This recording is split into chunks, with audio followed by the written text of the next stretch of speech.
तमसा नदी के तट पर घने जंगलों में कुछ जंगली जातियां रहती थी। वे लोगों को लूटकर, मारकर अपना भरण पोषण करती थी। उनका सरदार क्रूरसेन बड़ा निर्दयी था, जिसके कोई संतान नहीं थी। इसी के कारण उसकी पत्नी बड़ी दुखी रहती थी। एक दिन उसने अपने पति से कहा, तुम डाकुओं के सरदार हो, लूट पाट कर इतना धन कमाते हो, हमारे बाद इसका भोग करने वाला कोई भी नहीं है। इस पाप की कमाई का क्या होगा? इस पर क्रूरसेन हंसने लगा और बोला, अरे भगवान, तेरे लिए किसी का कोई बच्चा भी लूट कर ले आऊंगा, तुझे माँ का सुख मिल जाएगा। पत्नी ने बहुत मना किया, उस माँ पर क्या गुजरेगी जिसका तुम बच्चा लेकर आओगे। लेकिन क्रूरसेन कहाँ मानने वाला था। एक दिन वह एक ब्राह्मण के बच्चे को उठाकर ले आया। क्रूरसेन की पत्नी यह देखकर बहुत खुश हुई।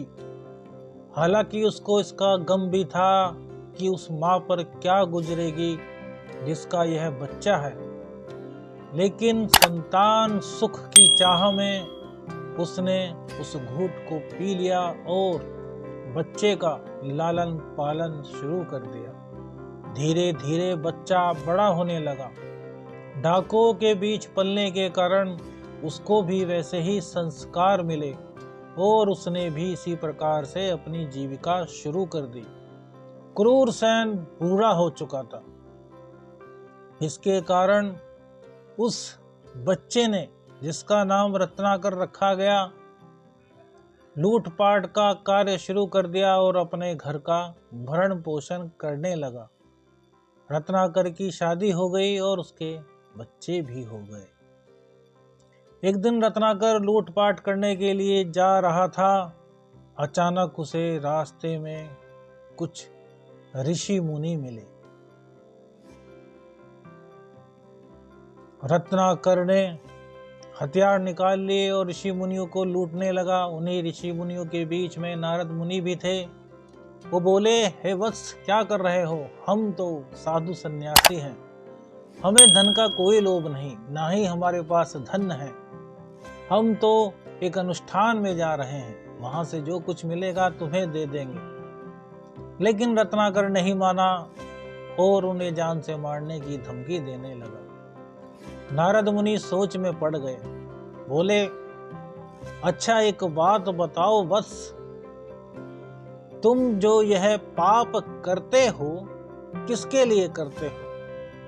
रत्नाकर बोला, अपने परिवार के लिए। मुझे अपने परिवार का पालन पोषण करना है, इसीलिए मैं लूटपाट का कार्य करता हूं। नारद मुनि ने कहा, हे वत्स, बताओ, क्या जो पाप तुम कर रहे हो, जिनके लिए कर रहे हो, वह तुम्हारे पाप कर्म में सहभागी बनेंगे? इस दुनिया से जाने के बाद जब पाप और पुण्य का हिसाब होगा, तो क्या तुम्हारे परिवार वाले उस पाप कर्म में जो तुम्हें दंड मिलेगा, उस दंड के सहभागी होंगे? रत्नाकर ने कहा, अरे यह क्या बात कही आपने? मैं पूछने भी नहीं जा सकता, लेकिन अगर गया तो तुम भाग जाओगे। नारद मुनि ने कहा, अरे नहीं भाई, हम नहीं भागेंगे, तुम जाओ पूछ कर आओ, और तुम्हें विश्वास नहीं तो हमें रस्सी से बांध दो। रत्नाकर ने उन्हें रस्सी से बांध दिया और भागता हुआ अपने घर में गया। अपनी माँ से पूछा, अपनी पत्नी से पूछा कि क्या जो मैं पाप कर रहा हूँ उसमें आप सहभागी बनोगे? माँ और पत्नी ने कहा, अरे यह तुम्हारा धर्म है, तुम हमारा भरण पोषण कर रहे हो, यह तुम्हारा कर्म है। अब तुम किस प्रकार से हमारा भरण पोषण कर रहे हो यह तुम पर निर्भर है। यदि तुम बुरा करते हो तो तुम्हें बुरा ही भोगना होगा। हम तो तुम्हारे आश्रित हैं, तुम जो लाकर दोगे वह बना देंगे, खा लेंगे और तुम्हें भी दे देंगे। लेकिन तुम जिस रास्ते से उस चीज को ला रहे हो उसमें हम सहभागी नहीं बनेंगे। रत्नाकर ऊपर से नीचे तक पूरी तरीके से हिल गया। मानो उसके पैरों के नीचे जमीन नहीं थी। वह दौड़ा दौड़ा नारद मुनि के पास गया और अपनी सब बातें बताई। नारद जी ने कहा, अरे वत्स, पाप कर्म के फल में कोई साथी नहीं होता, इसलिए अपना जीवन नष्ट मत करो। यह सब छोड़ दो, अच्छे कार्य करो। रत्नाकर की अब आंखें खुल चुकी थी। नारद मुनि के आदेश से वह तपस्या में लीन हो गया। लूट पाट का धंधा उसने छोड़ दिया और भगवान की भक्ति में रम गया।